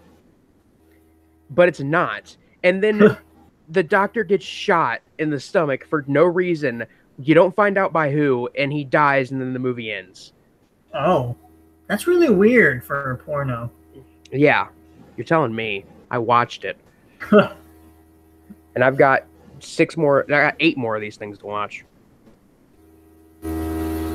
Good luck. Shit.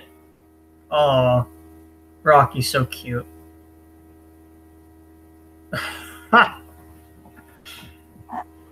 Charlie's here behind me, but he's sleeping. I'm not gonna wake him up. He sleeps like most of the day because he's an old dog. Oh, Rocky's an old dog. He's like in his 50s now. How old is he? Like in his 50s. How much is that in dog years? He's gonna be 9 in 6. dog years. So he's 8 in dog years, and 8 times... Or no, 8. 8 times 7 is what? Yeah, that's 50s. That's like, what, 56? Yeah, like 56, I think. So he's all up there in age. Mm. Yeah, Charlie is 9. Oh, and he's fat too, so he's kind of hard to hold. Huh. It's awkward as hell. He's cute. Yeah, you said that you're the only one he lets hold him, right? Pretty much. Pretty much. Everybody else he growls at. Which he'll growl at me sometimes, most of the time. Oh yeah. Too, but if he's not into it. But he's fairly chill with me. Yeah, Charlie's. But he's a pretty chill guy. Look at that dog stream.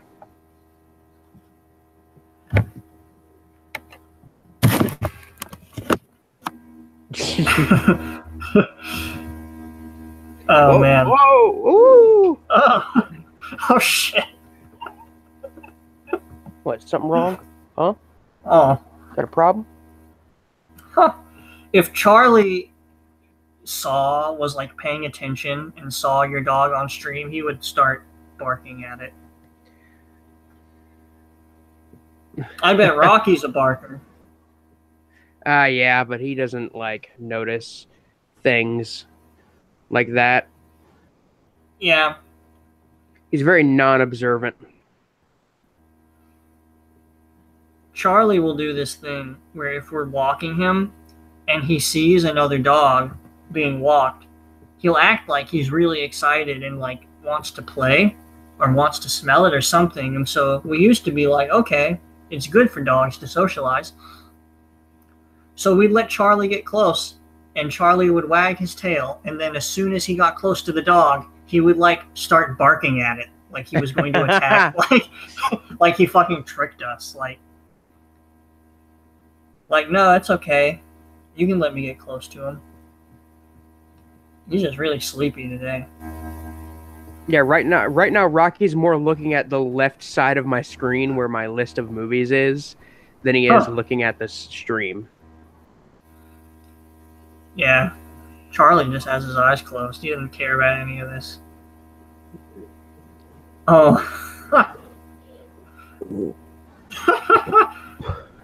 Oh, what a cute guy. Yeah, he's not a Rottweiler, he's a Brotweiler. Oh, shit. Damn. He thinks he's a tough dog, but... Oh, yeah, Charlie does too. But he's really not. He's like 18 pounds. I don't know how fat Rocky is. He's definitely a fatty, though. He's got a bit of a belly on him. Oh, yeah? Yeah, when he was real younger, he was real skinny. Real little guy. When did you get Rocky, him? Want me to let you down? We bought him from a breeder, actually. So when we had him, he was like... when we brought him home, he was like only about 6 weeks old, and he was just the tiniest dog ever. Like we would have to take him, we would have to carry him up and down stairs. He was real small. We could fit him in like a normal size Christmas stocking, and that year he was actually born in November. So we got him for Christmas around December, and we put him in one of the stockings, and he just laid there. Like, he was really, really chill.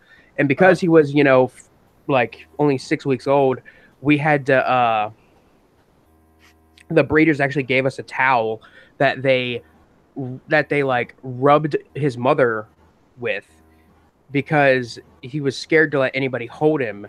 And he would, like get upset if he didn't smell his mother. So we had to carry him in a little towel for a bit until he got used to it. Well, he seems to have acclimated now. He's a little asshole now. Now he's spoiled.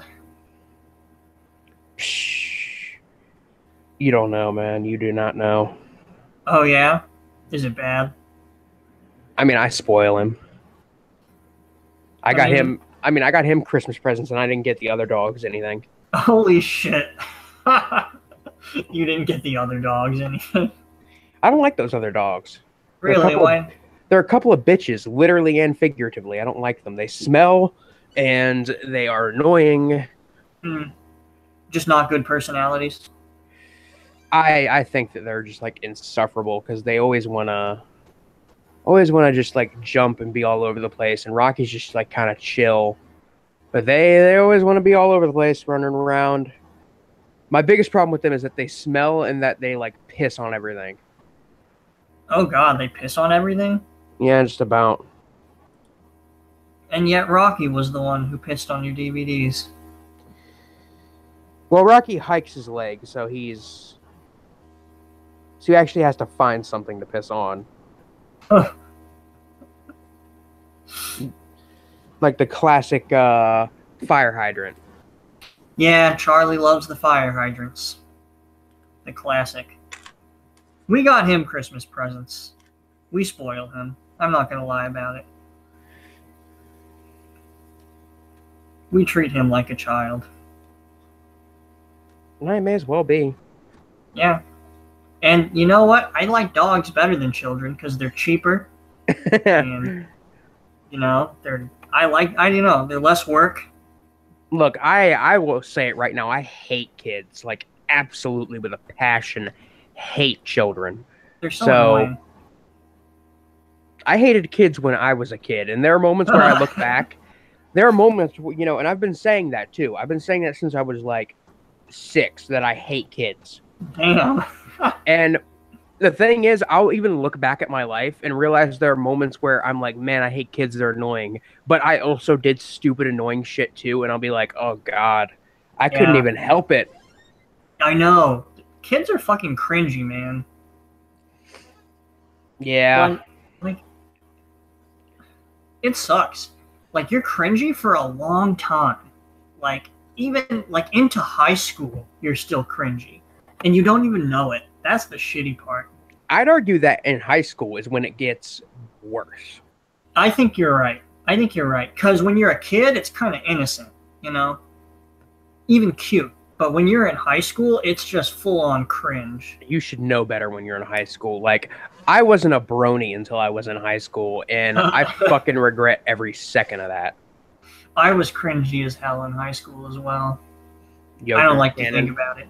God, stop. I'm going to make those shirts. Don't. God. We only had like one practice. Hashtag bring back yogurt cannon. Holy shit. Need to reunite for one more album. Oh my God. That wasn't even my main band. And like, my main band was also really cringy just because we were bad.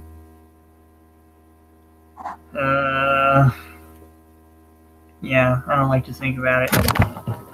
The music I made in high school was like shit tier. Well, that's the best kind of tier. I guess. If it's like funny, it's so bad. Gucci Gang. I remember that when we were starting to like get good, but we still weren't that good, we got asked to play this kid's fucking birthday party. Not like a kid, but like a fellow high school student. Yeah. And so we're like, okay, this is fun. Like, first real gig. And we get there and we start setting up like the amplifiers. And then this guy's mom comes in and she like talks to the guy like right in front of us. not quietly, and she's like, they're not going to be using like amplifiers, are they? They're just going to play acoustically. And it's like, we're like right here. And then it's like so embarrassing. There was this, our vocalist was like a real fucking weirdo. And he wrote this song about sex, even though I'm pretty sure he had never had sex. I would be willing to bet that he had never had sex before. And like, there was a part in the song where like, for whatever reason, all of our like amps dropped out because I think it was like too much power and we like blew a fuse. But like when that happened, he like kept singing and made eye contact with this dude's mom while he was like singing about sex. I am not even kidding. It fucking happened. You're a fucking monster.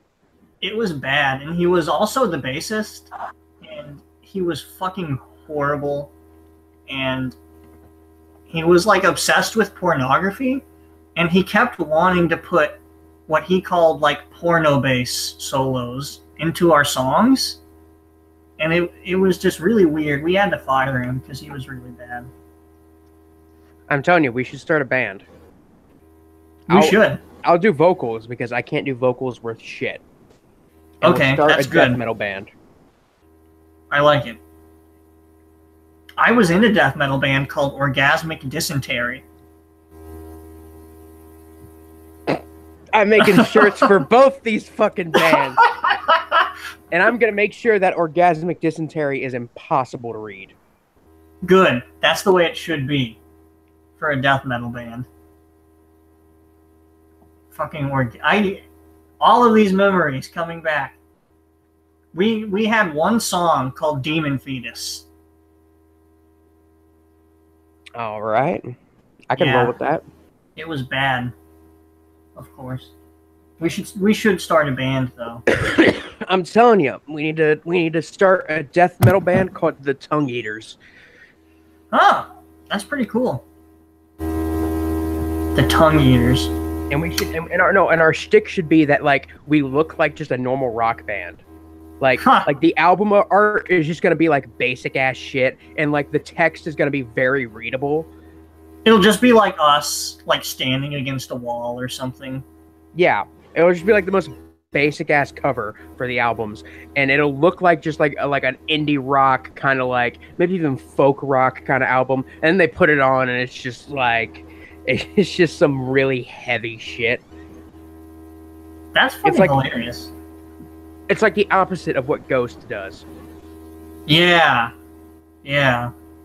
Or like how the Eagles of Death Metal is not a death metal band. Jesus. They're also really boring. I don't like that band. I thought they were going to be a death metal band. But they're not.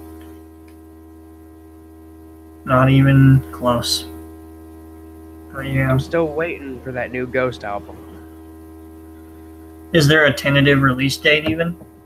No, there isn't even a title. So it's probably going to be a while. I feel like it's going to be released sometime this fall or summer because I'm going to see them in May. Oh, nice. And they said that you get a free download of the new album with every ticket. So I feel like that might be something. I feel like that's a signal to say like it'll maybe be around that time. Yeah, it could be. Because every time they unveil the new lead singer, they the new Papa Martis or whatever, they always do it like right before the new album. Oh, okay. So it might actually be soon. Which, they just unveiled the new one, which he's a cardinal now, so. Yeah, not a pope.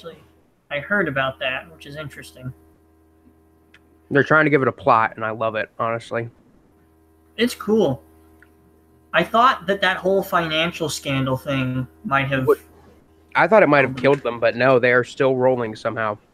Tobias Forge, I swear, I fucking hate that he had to, like, go and, like, ruin this shit for me. Because now, like, I'm still going to buy the new albums, because I still really like the music. But now I have, like, a distaste for, like, him as a person. Like, I wanted to think he was this cool guy, but now I'm like, man, he's an asshole. it sucks because it kind of ruins the mystique of the band, right? Like, oh, definitely, because the previous members who are suing him outed all the current members. yeah, So all their identities have been revealed. it's lame that he had to go and do that. But the music is, I guess, what matters the most. And if the music is good, that's still something. Yeah, I love Ghost too much. Have they released any singles? They don't seem like a band that releases singles before an album. Not too often. They released a couple singles when they released their last album, Meliora. Huh. Which that's actually how I found out about them, because I'd known about them for a while, and I was like, well, I'll listen to other more recent songs, and I ended up listening to Cerise off of Meliora, and I listened to this song, and I'm like, this is nothing like what I expected from a band that looks like this. And at first I was like, that's kind of lame. It's not as cool, not as heavy as I wanted. But then I found myself like getting it stuck in my head, and I kept going back, and here I am. I own nearly every album on vinyl. Meliora is a great album. That's like, I don't know. If I were to recommend it, I might recommend that as the first album. It is, like, it's definitely their best album because it's where they've found their definitive kind of like doom metal pop kind of gospel fusion sound. Like, that's where they've perfected their sound. But personally, I'm more of an Infest Decimum kind of guy, because that was more traditional kind of black metal sound, kind of black and doom metal sound. And it's just a lot more heavier, and I like the heavier stuff more. But I still love Meliora, and I do think it is their best album. Yeah, that's kind of how I feel about the most recent Uncle Acid and the Deadbeats album, Mind Control. It's like, it's kind of like a perfect sort of amalgamation of like the occult, like fuzzy sort of psychedelic, like doom rock sound. It's like a very 70s like album, but I kind of like all of their stuff, to be honest. Oh yeah, no, Uncle Acid is really good. I'm starting to get into Skeleton Witch a bit more. I've been listening to a few of their albums, and yeah, I really like them. I used to like Skeleton Witch. I'm not so big into like the black thrash thing now, but I used to be a lot. So you discovered this shit when you were younger. I'm just now discovering this as I'm like out of high school, and like I'm like just at this old, because before like how I discovered Death as a band was like I had this app on my phone back before I knew how to put music on my phone, and you could like choose stations based on certain genres. And I remember selecting heavy metal one time, and I ended up hearing two songs I remembered vividly hearing on that station was Genetic Reconstruction by Death, and Oh My Fucking God by Strapping Young Lad, which I still have not listened to any more of their music other than that one, but I always remember listening to that song a lot. But because I heard Genetic Reconstruction, I was like, man, I like this band's sound. And then I went out and I listened to Spiritual Healing, and I listened to Scream Bloody Gore and Leprosy, and I was like, man, they got some good stuff. Yeah, Death is amazing. Death is like literally the only death metal band I listen to regularly, because like even good death metal bands, to me, like the ones that I think are really good, are still like way worse than Death. Like, to me, Death is like a whole other level when it comes to death metal. Like, I don't think anyone's come close to them in the genre. I mean, no, they were the first of their kind. Yeah, but the thing is like even when they like invented it, they were like, you know, at around the time of Spiritual Healing, they were like, let's take it in a new direction, right? And so they started getting like kind of proggy with it, and you know, like, so they didn't just invent it, they kept like evolving it, like just within that one band, which is just great. And then of course he released his last album while he was like dying of brain cancer. Yeah, and the album is like, the album is about that, and so it's like a super powerful listen, because it's like you can hear it in the music as well. It's really good. The shitty part is that it actually was like operable, but he could not afford to get operated on. So he died. Yeah. That actually is really fucking depressing. It is.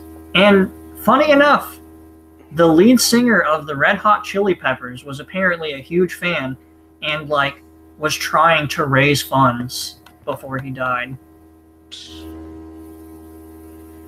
Man, who would have known that the lead singer of the Red Hot Chili Peppers actually had good taste in music?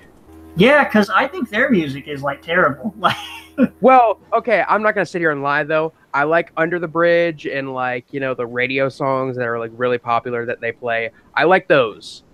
But I don't think they've ever released an actual entire album that is like good. Yeah, I think so too. And the issue with me is that I think they have released good songs, like the ones you're talking about. Like, there was one I heard recently on the radio that I really liked, and it's not one they play on the radio too often. It's By the Way. By the Way. And I'm like, this is a good song, but like, I hate the way the vocals sound. I don't like the vocalist. Yeah, the vocals like have this very specific like sound that it almost feels like they specifically do it that way to target like a hipster audience practically. Yeah, it's I don't like it because I think it kind of ruins the good songs. Like, and I do think they have good songs, but I don't think the vocalist suits it. You know. I was gonna fucking say something about metal, but I completely lost it. Huh. Actually, I wanted to tell you about the first time I ever listened to Iron Maiden. Oh. Because this is a very, really interesting story. So when I was younger, I had a PlayStation 2, and I played a lot of one of the Tony Hawk games that was on it. I knew it was going to be Tony Hawk. And on the soundtrack, this is how I discovered both Iron Maiden and the Sex Pistols. Actually, on like the list of songs that they played on it, two of them were Anarchy in the UK and Number of the Beast. And Anarchy in the UK just kind of blew me away because it was like one of the first punk rock songs I ever heard, and it was just like very. I mean, you know, it's not necessarily good, but it's very energetic. And yes, just kind of raw, and I dug that. But when I heard Number of the Beast, never like I had heard about bands that sung about Satan, like I had heard about them before. I never listened to any of them, but like this was the first song I ever listened to that directly mentioned Satan and Satanism and shit like that. So when I first heard the Number of the Beast, I thought it was this super, and I mean it is a great song. It is legitimately an amazing song. It's one of my favorite Iron Maiden songs. When I first heard it, I thought this is like the heaviest, most badass shit ever. I thought it was like the most heavy, extreme shit ever. And like, it took me years, like literally until high school to actually get around to actually listening to any Iron Maiden. Like before that, I would just listen to like Number of the Beast and like Run to the Hills on repeat, which those are again, two of my favorite Iron Maiden songs, but it's very similar to my relationship with like Death. I didn't listen to a lot of Death until like my late years in high school. Yeah, I mean, I remember like when I first got into heavy metal music, I was like 11 years old, and it was like, of course, it was Metallica. And the weird thing is, I didn't listen to the radio, or I probably would have heard it sooner because they're all over the radio. But it's like, I heard some song like on YouTube, and I was like, I didn't really know what heavy metal was. I thought it was all like fucking, I don't know, like emo screaming. Like screaming and just devil worship and shit.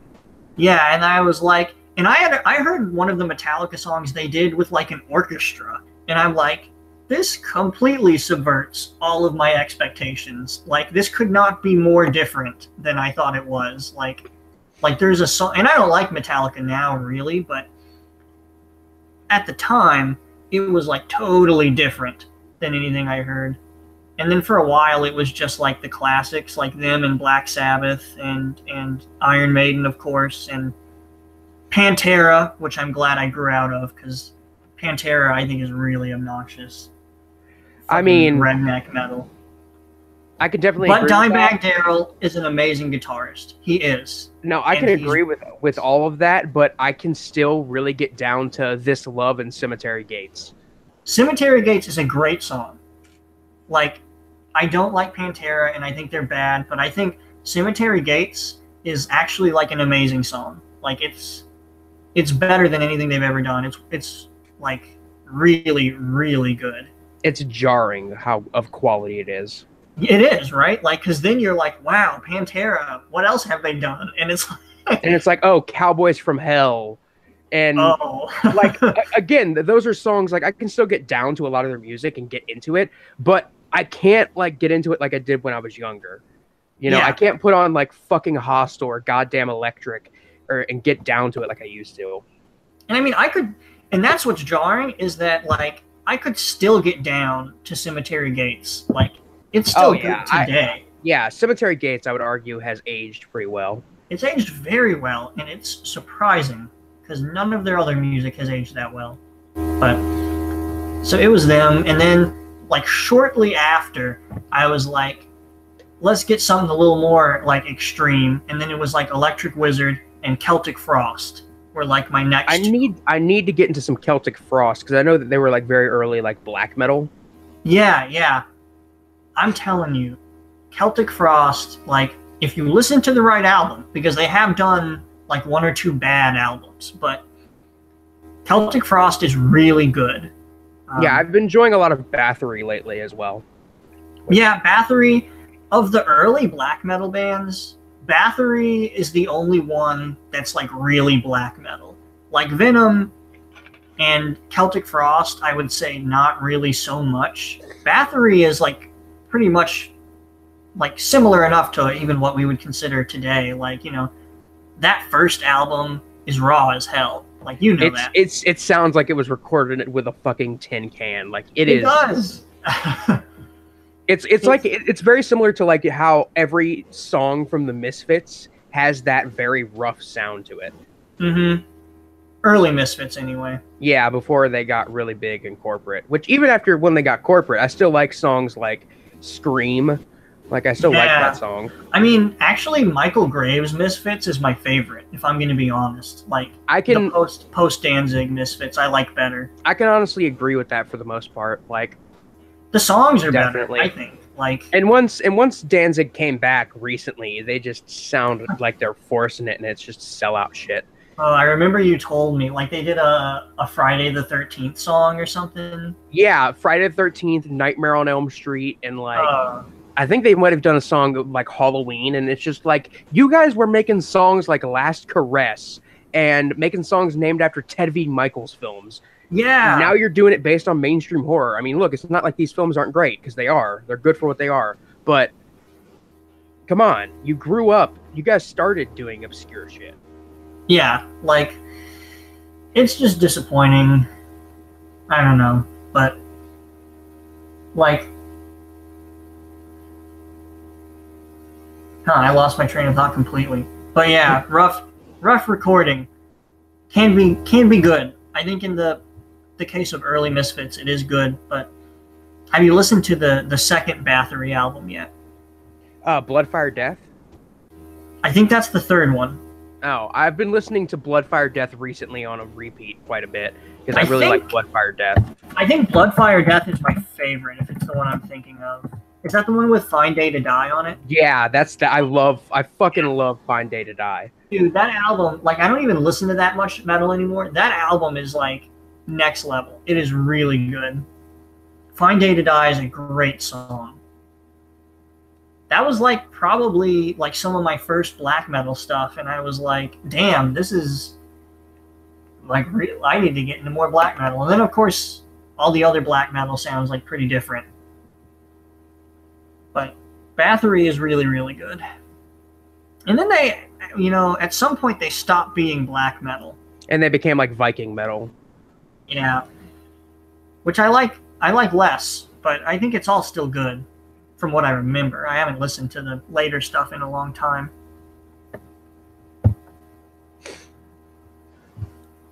Yeah, no, now that I'm listening to like bands like Bathory and shit like that, I'm now realizing, like, back in the day when I was listening to stuff like Slipknot, and I was like, man, this shit's the heaviest shit ever. Like, I look back at bands I used to listen to and really enjoy, like Slipknot and Papa Roach and Korn. I still like Korn quite a bit, honestly. But I still can enjoy their music. But looking back, I'm like, man, I can't believe I thought this stuff was, like, next level God tier shit. Did you listen to Seether, too? Yes. I'm not going to lie, though. I like Country Song by Seether. I like that, and, like, Remedy is a pretty good one. But, like, it's still, like, overall, it's just, like, I look back and I'm like, man, this was like, not even, like, decent, like, rock and metal that I was listening to. The dark times. But even, but like I said, now I can still listen to stuff like that and still enjoy it. Like, I still enjoy Korn quite a bit. I haven't listened to Korn in a very long time. Like, it's been a while. I think there was a time where Korn was on the radio. I think. Korn is still on the radio. Are they? Yeah, they're still doing music, and now their music is like semi-electronic. Like, one of their albums they collaborated with Skrillex on. Really? That's weird. It got bad. And, like, one of their recent songs is called Hater. Oh, no. Like, you can tell just by that title that they have, like, not aged very well. Yeah, there's a bad rap verse in that song. That's for sure. I can just tell.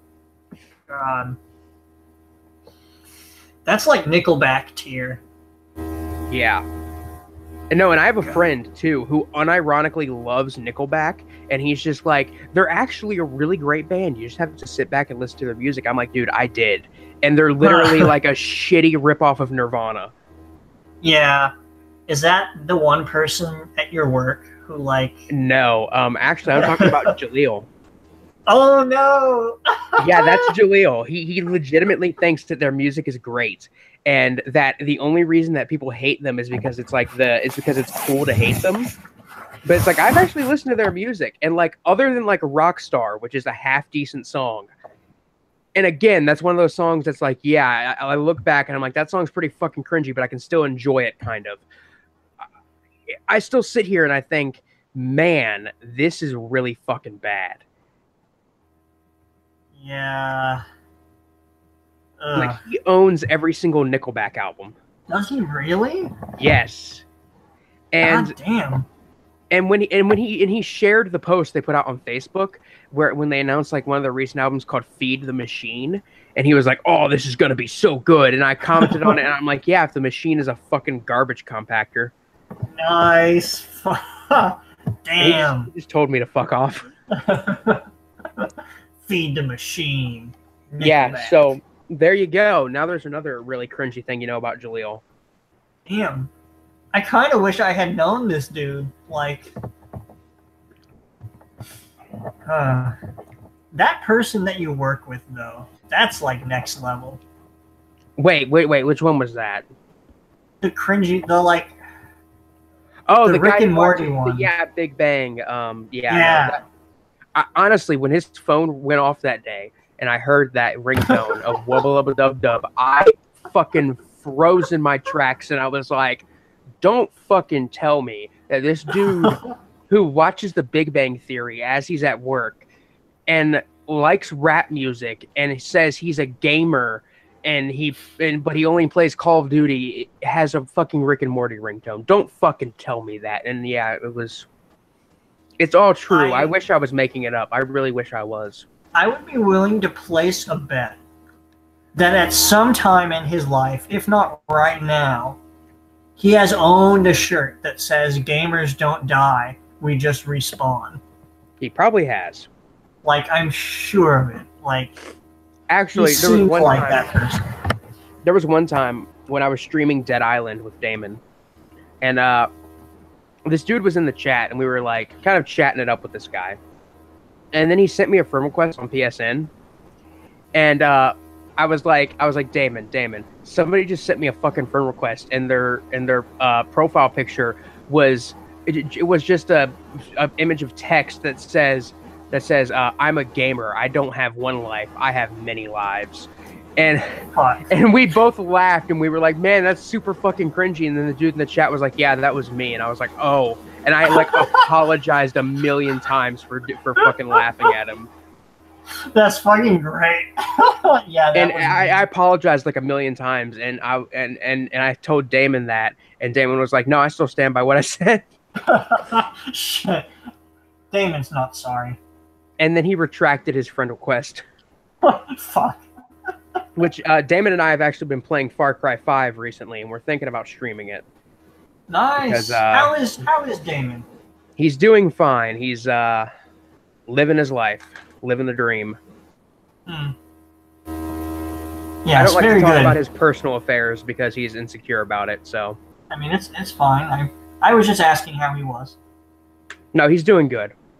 If you were like, you know, on the computer when we're streaming in the middle of the fucking night, well, we haven't streamed it yet, but well, unfortunately, you have a life. It's not one I'm enjoying.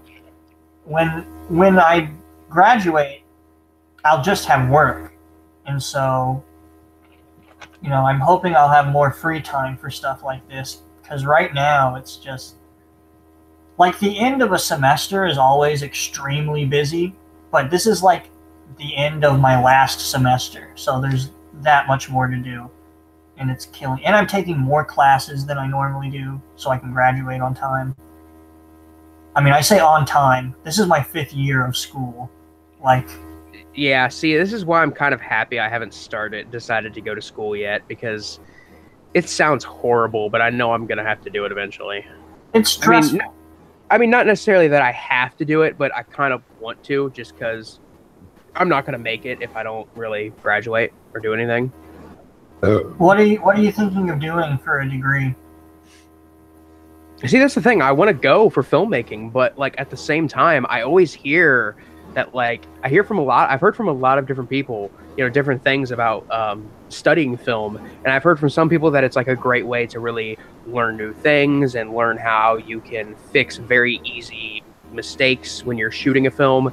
And I've heard from other people it's like, oh, it's a waste of, you know, $100,000 for stuff you can learn online for free. And I'm just like conflicted as hell. First of all, don't spend $100,000. That is a very expensive. No, I would not fucking spend that much on anything. Like I'm going to like the cheapest university in my state right now, which is still expensive, of course, but it's like not too. It's like $8,000 a year, which is a lot, and that's the cheapest. That's the cheapest. Thankfully, because I don't make a lot of money. Most of it has been covered by like financial aid that I don't have to pay back. I still have to pay back some of it. So financial aid, depending on where you live, can be kind of generous, like depending on your situation.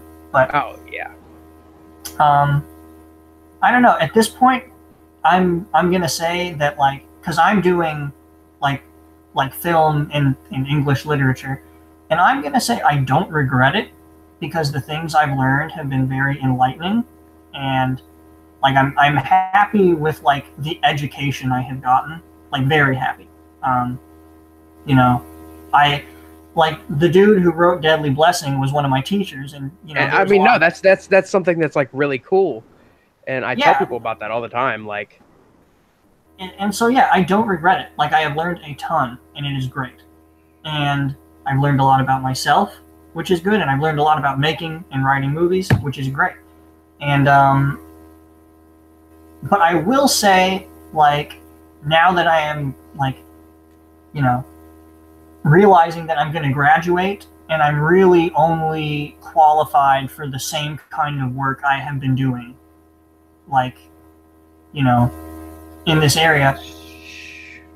It's rough because I want like a job that's better. But with my degrees, I'm not really qualified for many jobs that are better. So that's what I will say as somebody who is about to graduate. That I wish I had like instead of maybe majoring in film and English, maybe majored in like film and computer science. And I will say, a double major is worth it because it makes you look that much better. And you can actually, like, the reason why I've been in school for 5 years is not because I'm a double major. It's because I changed my major like a year in. So you can, and my class load was never like that bad. So you could do a double major and like, so you could do film and then something that could make you like qualified for a decent job, like IT or something.